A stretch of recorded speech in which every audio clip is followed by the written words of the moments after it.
If you're watching this thinking, did I already see this one? No, you didn't. I know it looks very similar to the Red Lobster video I posted a couple weeks ago, but this is different. So for the last couple months, I've been trying not to eat a whole lot of gluten. It's kind of an experiment to see if I feel any different. And honestly, I do. So if you're trying to limit the amount of gluten that you're eating like me, or maybe you're celiac and you can't have gluten and you just have to hear nonstop about how amazing the Red Lobster biscuits are, then this one is for you. Before we get started, if you don't mind locating the like button right down here, just giving it a click so YouTube shares this video with a lot more people, and then we can get going.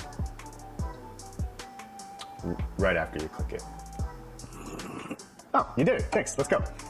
If you watched that Red Lobster video I just did, we essentially determined that the famous Cheddar Bay biscuits are in fact a savory pancake batter. So that being the case, if we're gonna make them gluten-free, why not just use some gluten-free pancake mix and see how it goes? To be fair, I haven't tried this before. We're not gonna use the air fryer this time. We're gonna use the regular oven, but we're gonna do it together. We're using good old Trader Joe's gluten-free pancake and waffle mix, and honestly, I'm not gonna deviate too much. Besides adding cheese and some savory ingredients, I'm gonna follow this recipe just like I would if I was making it from the box, so let's go. Before we do anything, let's preheat our oven to 400 degrees since it's gonna take a little while to heat up.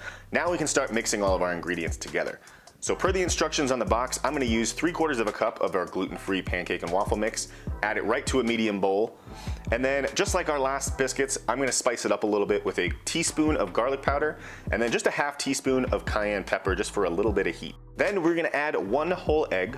Well, not the whole egg, just the yolk and then the white stuff, not the shell. 1/4 of a cup of water goes in.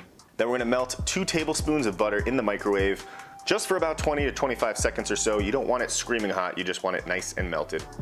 Add that to the mix, and then all we have to do is mix this all together, get it all incorporated, but it would not be Red Lobster biscuits without the cheese. So I'm adding a 1/2 cup of grated extra sharp cheddar cheese. Switch over to a spatula just to mix it all together, and this clearly didn't work. I don't know why I thought it would, but this is why we're doing it together. So we're gonna fix this. We did the recipe to the specifications on the box, and it's too gloopy. Obviously, because it's pancake mix, it's not gonna be as thick as it would if you're making biscuits. So I'm gonna try doubling the amount of our waffle mix to the same amount of liquid, and let's see what happens. I added another 3/4 of a cup of our flour mix.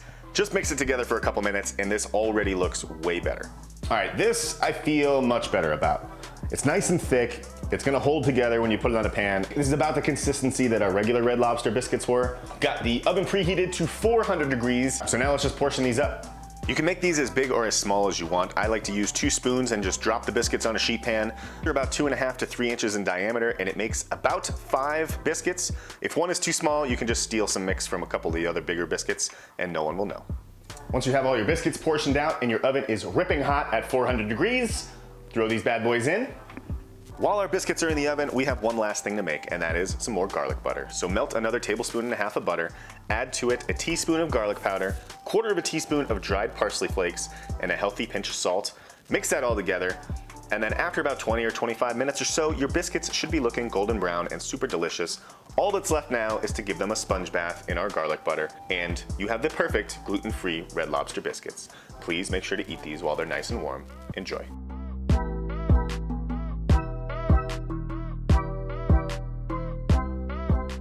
I had some real doubts about this going into it. Look what we have. These are beautiful biscuits. But how do they stack up? They certainly look a lot like Red Lobster biscuits. I gotta say, these are pretty good.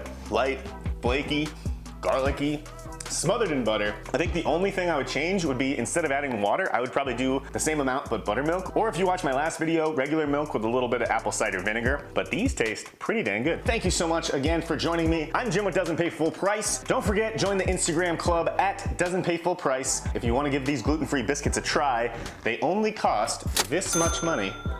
And I'll see you next time.